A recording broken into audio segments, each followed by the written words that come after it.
कह रहा है कि कुछ दिनों में मिटा के रख दूंगा नस्ल तेरी। Painful. वो कह रहा है Oh God. कि कुछ दिनों में मिटा के रख दूंगा नस्ल तेरी। Very straightforward. ये मेरा कोई इशारा ये मोदी साहब की तरफ नहीं है। Oh. Oh मेरा God. जहां इशारा होगा इंशाल्लाह वो अपने आप पहुंच जाओगे। सुभान अल्लाह सर, वी लव यू। कल रात को मेरी दोस्त सबीना का कॉल आया। वो मुझसे बोलती है, तूने अपने देश के माननीय प्रधानमंत्री जी की स्पीच सुनी ऑन मुस्लिम कम्युनिटी? मैंने कहा नहीं, वो स्पीच उनकी हिंदुओं के बीच में खड़े होकर है, राइट। मैं पीएम साहब की वो स्पीच सुनती हूँ जो मुसलमानों के बीच में खड़े होकर होती है, क्योंकि वहां पर उनका कुरान शरीफ से मोहब्बत, मुसलमानों से भाईचारा, प्रेम, वो सब उमड़ कर आता है। अगर ये बात पते की आपको लगी है तो अग्री कर दीजिए। हे हाय हेलो नमस्ते जी, सत श्री अकाल, अस्सलाम वालेकुम। मैं निधि शर्मा इंडिया से। फिलहाल जो पीएम साहब का स्पीच वायरल हो रहा है ऑन मुस्लिम्स, यही चीजें पहले इलेक्शंस के दौरान भी होती थी। जब राहत इंदौरी साहब जिंदा थे तब भी मौजूदा सरकार ही राज कर रही थी। और हम क्योंकि मुशायरा लवर हैं, हमें बहुत पसंद हैं legend of the era doctor राहत इंदौरी सर। उन्होंने क्या टिप्पणी डायरेक्ट पीएम को करी है वो हम सुनने में बेहद इंटरेस्टेड हैं। और कल हमने सुना था कि ईवीएम पर भी हमारे फेवरेट शायर ने अच्छी खासी डिटेल टिप्पणी करी है। तो खौफ तो इन्हें किसी का कभी था ही नहीं, तभी तो ये बेबाक बुलंद शेर राहत इंदौरी जी हैं। ये देश के वो बुजुर्ग हैं जिनके अंदर बुढ़ापा तो आया नहीं है, बल्कि इन्हें सुनकर के जवानों के अंदर की आग जो है और ज्वलनशील हो जाती है, और इन्हें सुनना हमारी पर्सनल जिम्मेदारी बन जाती है। तो आगे की बातचीत वीडियो को सुनने के बाद कंटिन्यू करेंगे। अभी लबालब भरा नहीं हूं, अभी गनीमत है सब्र मेरा। अभी लबालब भरा नहीं हूं, वो मुझको मुर्दा समझ रहा है, उसे कहो मैं मरा नहीं हूं। क्या बात है सर, क्या बात है सर। देखिए साहब माफ कर दीजिएगा, मेरा कोई इशारा ये मोदी साहब की तरफ नहीं है। ओह, मेरा जहां इशारा होगा इंशाल्लाह वो अपने आप पहुंच जाओगे।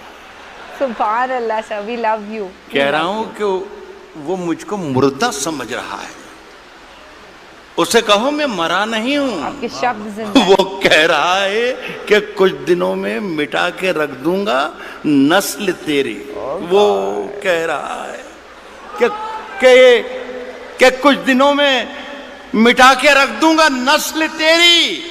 है उसकी आदत डरा रहा है उसकी आदत डरा रहा है। जल्दबाजी बहुत आप लोग करते हैं, जल्दबाजी बहुत करते हैं। आधे शेर में आपने हुआ कर दिया। असल में आप अपना कॉन्फिडेंस भूल गए थोड़ी देर में, 20 40 50 मिनट में, कि कहाँ आपको दाद देना है और कहाँ आपको दाद नहीं देना है। तो खुदा के लिए आपसे गुजारिश ये है कि पहले सुन लें, फिर समझ लें, और फिर पसंद करें कि अच्छा है या बुरा है, उसके बाद दाद दें। वक्त से पहले दाद देने में बहुत प्रॉब्लम्स खड़े हो जाते हैं।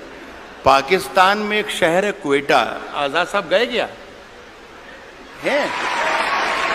आज़ाद साहब, एक शहर पाकिस्तान में भी होता है क्वेटा, वहाँ पर एक मुशायरा हो रहा था, उसकी सदारत फरमा रहे थे अहमद नदीम कासमी साहब। एक साहब जैसे अभी बीच में बोले थे, वो हर शेर पे दाद देते थे, सुभान अल्लाह सुभान अल्लाह सुभान अल्लाह। शेर अच्छा हो या बुरा हो, लेकिन वो सुभान अल्लाह चलता था, समझ में आए या ना आए, सुभान अल्लाह।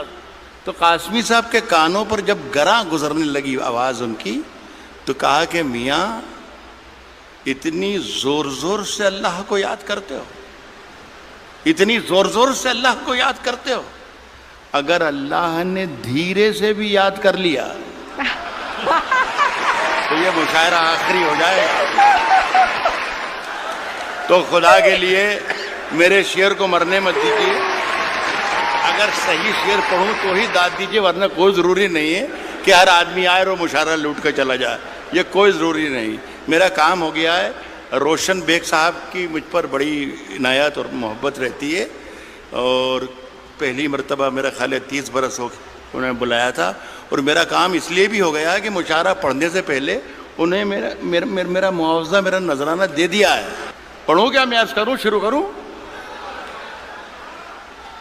मैंने ये कहा है कि अभी गनीमत है, सब्र मेरा अभी लबालब भरा नहीं हूं। वो मुझको मुर्दा समझ रहा है। उसे कहो मैं मरा नहीं हूं। हे, वो कह रहा है कि कुछ दिनों में मिटा के रख दूंगा नस्ल तेरी, है उसकी आदत डरा रहा है। हे मेरी फितरत डरा नहीं हूं। यहां दाद देनी थी जो वहां पर। ये मेरी फितरत डरा नहीं। आज कर रहा हूं, सुनिएगा। ये मेरी आती जाती एक गजल, जहां से सब भुला दिया इन लोगों ने, इतना कमाल का कलाम पढ़ दिया है, हम ये भूल ही गए कि हम शायर हैं भी कि नहीं है, खुदा की कसम। और आज तो मुशायरे की नई तारीफ पता चली कि इस तरीके का मुशायरा होता है। जितनी मोहब्बत से आपने दोनों हमारे साथियों को सुना। अर्ज़ कर रहा हूँ कि ऊंचे ऊंचे दरबारों से क्या लेना। मेरी बहन भी है और ये मेरा बेटा भी है, इन दोनों के लिए कह रहा हूँ। ऊंचे ऊंचे दरबारों से क्या लेना, ऊंचे ऊंचे दरबारों से क्या लेना, नंगे भूखे बेचारों से क्या लेना। ऊंचे ऊंचे दरबारों से क्या लेना, नंगे भूखे बेचारों से क्या लेना। अपना मालिक अपना खालिक अफजल है, आती जाती सरकारों से क्या लेना।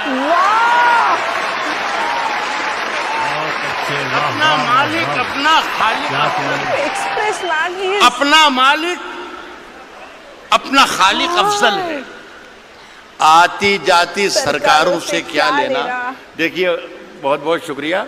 एक गुजारिश करना ये चाहता हूँ कि पूरा हवाला रोशन बेग साहब की इतनी शानदार महफिल का हवाला जो है वो उर्दू है। खुदा के लिए इस पर ये आँच ना आ जाए कि उर्दू वाले खुदा ना खास्ता हिंदुस्तानी नहीं है या वतन परस्त नहीं है। खुदा के लिए बस ये किस्सा ना हो जाए। मैं एक मतला पढ़ता हूँ, आप शिरकत कर लेंगे तो मेरी बात पूरी हो जाएगी। अर्ज कर रहा हूं कि हम अपनी